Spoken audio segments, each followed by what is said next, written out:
Okay, gang, hello and welcome to your off day. It might be Tuesday, it might be Wednesday, depends on when your school day was. Good topic today for doing a video for some off day learning. We are going to solve some equations using quadratic techniques. And so our first unit this year was solving quadratics, and you know what a quadratic looks like. This doesn't look like a quadratic. This doesn't look like a quadratic. But we can use quadratic techniques to solve these kinds of problems. And so even these with fractional exponents, I got a square root in there. Holy good grief, all kinds of stuff. So we're going to use our quadratic skills, which largely involves factoring, right? That's a big one, to solve some of these bad boys. So I am going to head over to the board. We're going to work on these. If you have questions, yeah, you'll have to ask me later. Okay, so first one. Looks like easy schmeezy factoring. If you just looked at that problem and didn't look at the exponents, you'd say, oh, I'm going to factor that. Well, guess what? You're still going to factor it, and it's going to factor just like you're used to factoring, except look, instead of x times x to make x squared, I got to do x squared times x squared to make x to the fourth, yes?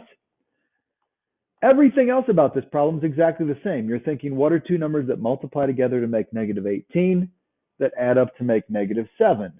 Well, I hope you realize negative 9 and positive 2 multiply to this and add to this. So there's your factorization. But then you're so sharp, you're probably looking at this and saying, wait a minute, Willard.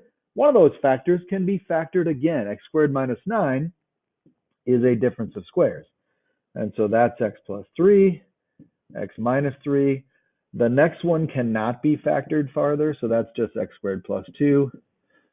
And so we have that. Well, we're not finished, right? Because this section in the book is called solving. We're trying to figure out what's x, right? Well, I don't think it should be terribly surprising that we're going to expect to have 4 answers. The degree of this is 4. We're looking for 4 answers. I think you can probably get one from here, and that's x equals negative 3. Remember, set that equal to 0. I think you can get one from here. That's going to be x equals positive 3. Let me write those down. X equals negative 3 and x equals positive 3. But what about from here? Well, I'm going to set that equal to 0. I don't have a ton of room, so I'm going to come over here. X squared plus 2 equals 0. I guess if I were going to solve this, I'd subtract 2 from both sides, and I'm pretty sure I would then take the square root, and you might say to yourself, uh-oh, square root of a negative. Alert, alert. But we know how to handle that. We're smart. First of all, there's 2, right? When you're taking a square root of an equation, you're going to get a plus or minus. Negative 2, all I can yank out is the I, and I have a leftover root 2. So ladies and gentlemen, there are 2 solutions. There is a solution, and there is a solution. That's a total of 4, by the way. 2 of them are real, and 2 of them are complex. So this equation right here does have 4 solutions, 2 of which are real and 2 of which are complex. Now, just for kicks, I graphed this on my graphing calculator. You could do the same thing. You might even see it. It's right below the problem. So here's a picture of it, right here. You might notice it makes a W, which of course it does, because W is for Willard and winning and I don't know, other stuff. But look at the x-intercepts on this problem. We have one, not surprisingly, at 3. We have another one at negative 3. Those are the 2 real solutions. Interesting. There are no more x-intercepts, just those 2. Huh, fascinating. Okay, so that's how the graph matches up to the equation. How many turning points are there in this graph? We talked about turning points. Here's a turning point, that's 1. Here's another one, that's 2. Here's another one, that's 3. That's the most this can have. We knew that was the most it could have because the degree was 4. And so the most turning points you can have is 1 less than that. Okay, that's about all we can talk about with that first one. Who has questions? Say nobody. So 2 real solutions, 2 fake solutions. Life is looking good. You hanging in there? I'm waving at you. Can you see me? I don't know. Okay, next one. Look at that. You might say, gross, disgusting. But look, they all have an x squared. They all have a common factor. Let's yank it out. So yank out x squared, And I'm left with x squared plus 7x plus 12. And I hope you look at that. Gosh, when you look at that, I sure hope you say, ooh, ooh, ooh, call on me. That's easy factoring. And so here we go. That factors into, what is it, x plus 4 and maybe x plus 3.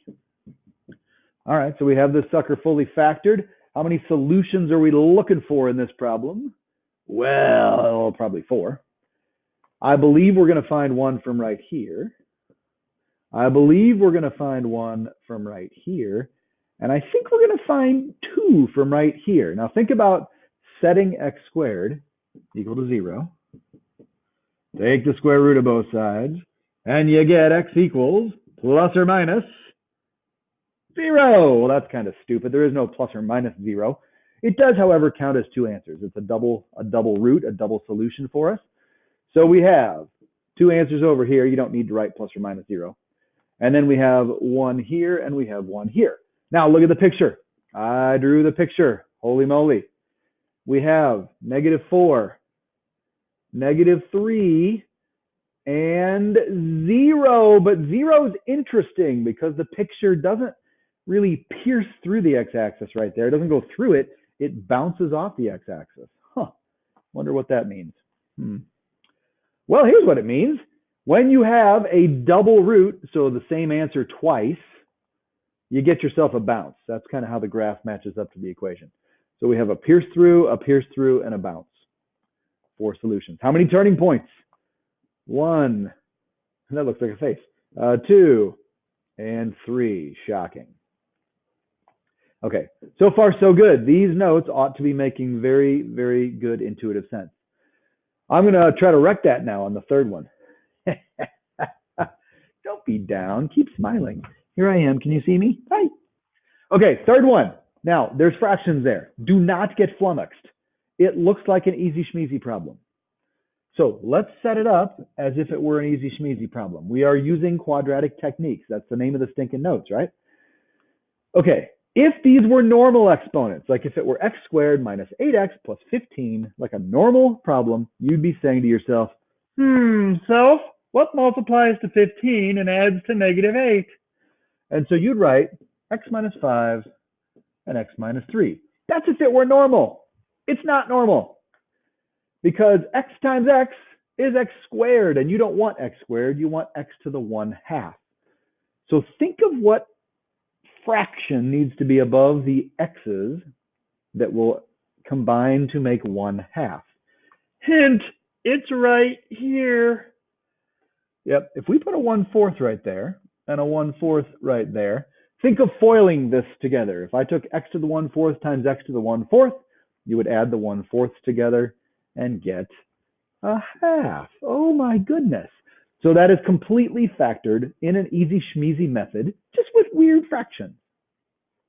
Okay, let's set these equal to 0. I think we need to see these in action. So set this first one equal to 0. Add 5 to both sides.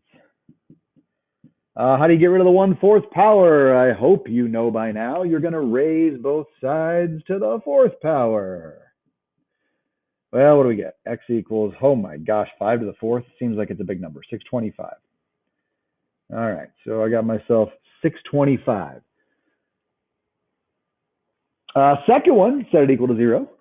X to the 1/4 minus 3 equals 0. Add 3 to both sides. And raise both sides to the 4th. Slow me down if you need to. You got a pause button.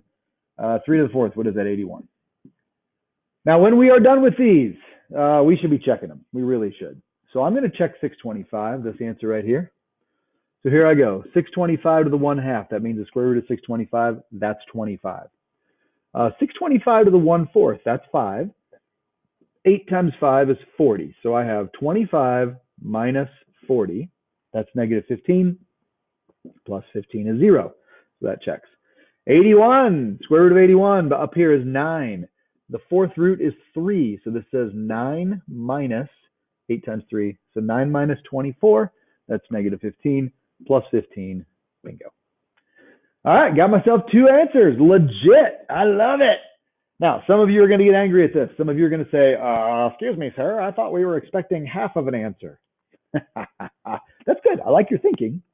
Only works when there's a whole number degree. This is weird math right now. We got fractional exponents, and it kind of hurts your brain to think about. So you cannot go by the 1/2 up here with number of answers. Okay, ready for number 4. Are you hanging in there? Are you all still there? All right, number 4. I hope you recognize right away the only difference, or the big difference with number 4 is not everything's on the same side.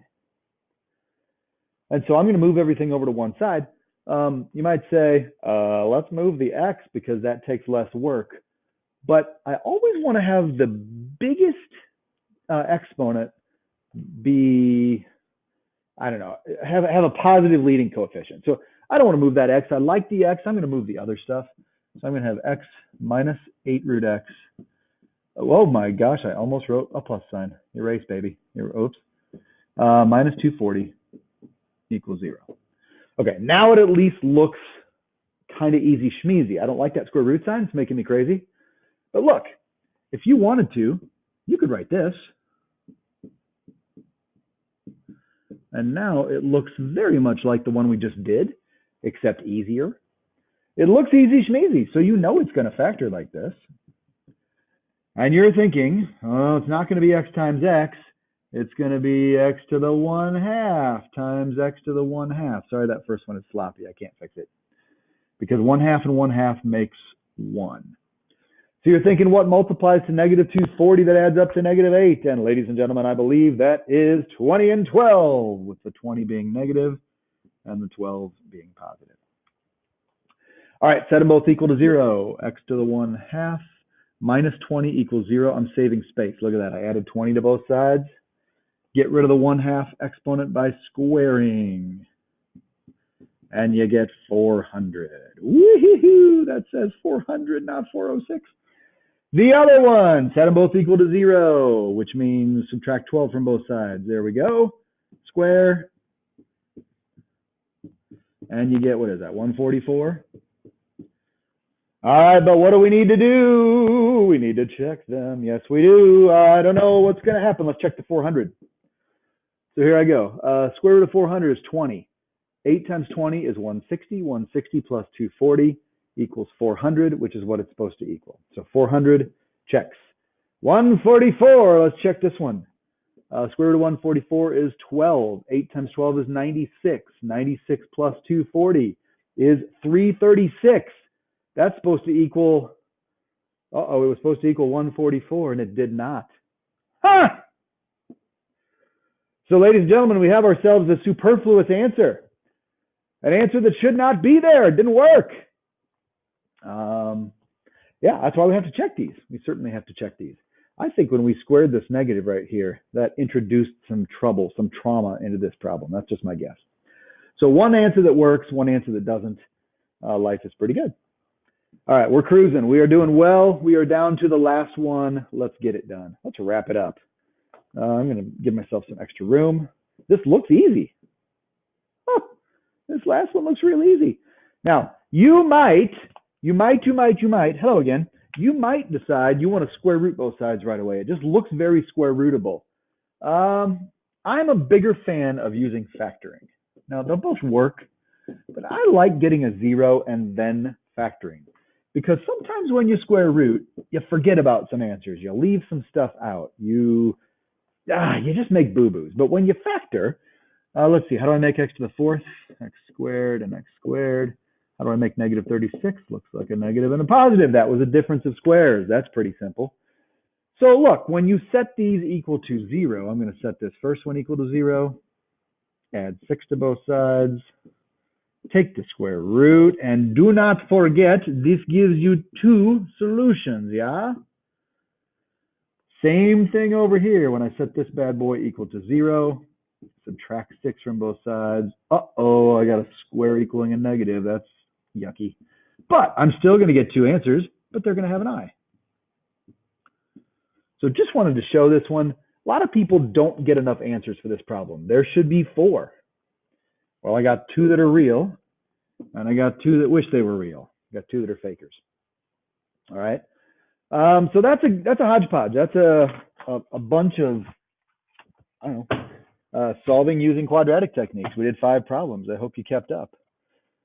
That's all I wanted to get through on the video. I think that's enough to get started for sure with some problems for yourselves. This is your at-home day, so we will not be doing this in class. If you don't watch this video and learn how to do it, you're going to be in a world of hurt. So hope you understood everything. Hope you're having a good day. See you tomorrow or whenever is your day back in school. Later.